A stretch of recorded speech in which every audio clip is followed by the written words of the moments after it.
So one of the things that happened when I got married was my husband said about a year into the marriage, he said, I had no idea what I was getting myself into.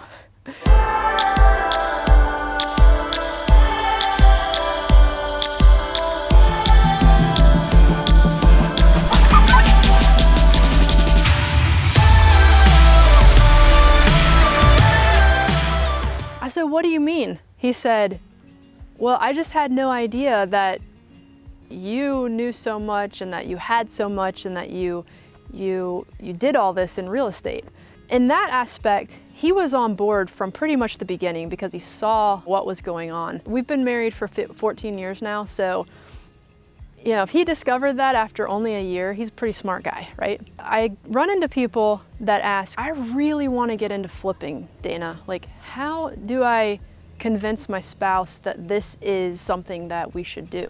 If it's a passion for you and you study it and you learn all about it and you go shadow people and you find the safest methods to do it, like I said before, you're taking somebody's fail fast methods. You see what I've failed at and you don't have to. By shadowing somebody, you're going on these trips with them to work and you're learning what they're doing, how they're doing it, and you can learn the pros and cons to it all. And once you start doing that, you'll gain passion. You'll have more passion, and your spouse will see, okay, yeah, this is what they need to do, right? He or she, whatever. So let me tell you about an experience that I had with a guy that I used on 3 jobs. We were joint venturing. Which joint venturing means he was going to do a portion of the work. I was bringing the money to the table, and he was going to do the work. All the properties were in my name. He was going to be the contractor on the jobs. I paid him in segments, and this is where you can learn from my failures, okay? This is a $60,000 failure, and it was very recent. So no matter how many flips you do or what you know, you're still gonna have experiences where you look back and you think, oh my gosh, amateur, why did I do that? But at the same time, you've got to get past that, because you can't just keep calling yourself an amateur and telling yourself that you're an idiot and expect to succeed. You have to lift yourself up. You have to be out there. You are your biggest fan. So getting back to this guy that I joint ventured with, he did a scope of work.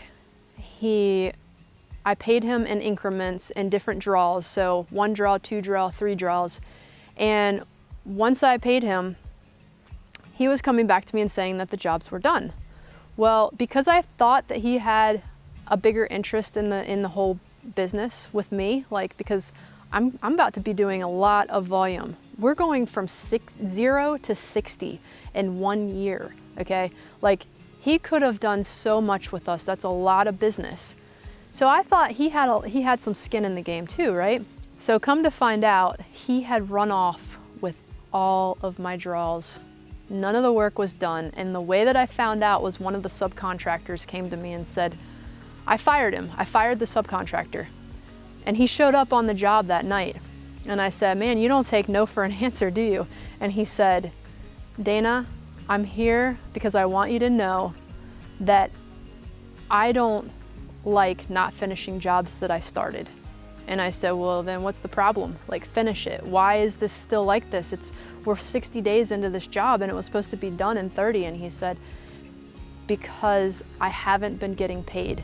And that's when the light bulb went off in my head and I was like, oh my gosh, like, I've been paying this guy this money to pay these subcontractors and the job's not getting done because he's not paying them.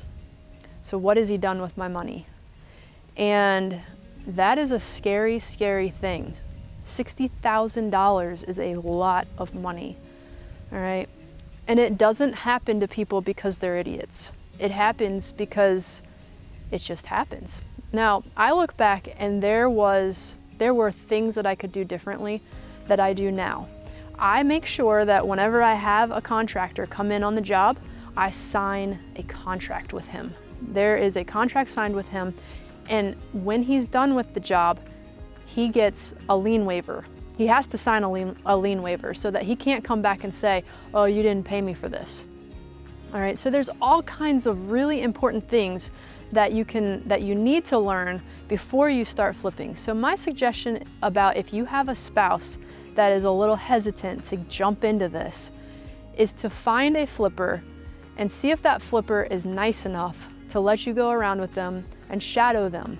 Maybe they'll even let you work for them for a little bit. If you're at all worried about it, I would definitely do research by working for somebody that knows what they're doing first, and then you can start your first job.